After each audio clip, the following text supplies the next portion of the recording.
India கூட்டணி கட்சிகள் 4வது ஆலோசனை கூட்டம் சமீபத்தில் புதுடெல்லியில் நடைபெற்றது.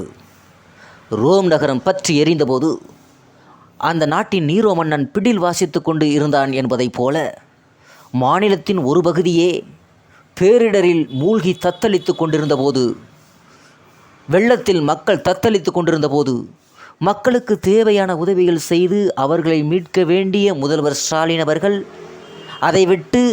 அதை விட்டுவிட்டு இந்த இந்தியா கூட்டணிக்கு செல்ல டெல்லிக்கு பறந்திருக்கிறார். இது ஒரு பக்கம் இருக்க, டெல்லி கூட்டத்தில் வேறு சம்பவம் ஒன்று நிகழ்ந்திருக்கிறது. அது என்ன சம்பவம் நிகழ்ந்திருக்கிறது என்பதை பற்றி நாம் பார்ப்போம்.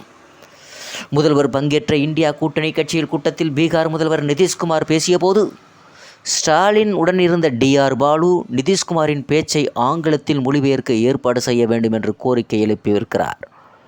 அதை நிராகரித்த நிதிஷ்குமார், இது ஹிந்துஸ்தான், நம் தேசிய மொழியான ஹிந்தியில் பேசியதற்கு அந்நிய மொழியான ஆங்கிலத்தில் எதற்கு மொழிபெயர்ப்பு என்று காட்டமாக கேள்வி எழுப்பியதோடு, நீங்கள் ஹிந்தி கற்றுக்கொள்ள வேண்டும் என்றும் சிடுசிடுத்து உள்ளார். தமிழகத்தில் விமான நிலையங்களிலோ வங்கிகளிலோ எந்த ஊழியராவது ஹிந்தி பேசிவிட்டால் போதும், உடனே விண்ணுக்கும் மண்ணுக்குமாக திமுகவினர் எகிரி குதிப்பர். மோடி அரசு ஹிந்தியை திணிக்க முற்படுகிறது என கூக்குரல் எழுப்புவர். ஆனால் நிதிஷ்குமாரின் இந்த பேச்சுக்கு ஸ்டாலினோ DR பாலுவோ எந்த எதிர்ப்பும் தெரிவிக்கவில்லை. அவரின் கருத்தை ஏற்பதை போல மௌனமாக இருந்துவிட்டனர்.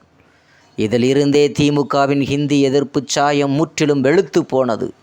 இவர்களது ஹிந்தி எதிர்ப்பு பூச்சாண்டி அப்பாவி தமிழ் மக்களை ஏமாற்றத்தான் என்பது ஆம்பலமாகி இருக்கிறது. சிலரை சில நாள் ஏமாற்றலாம், பலரை பல நாள் ஏமாற்றலாம்.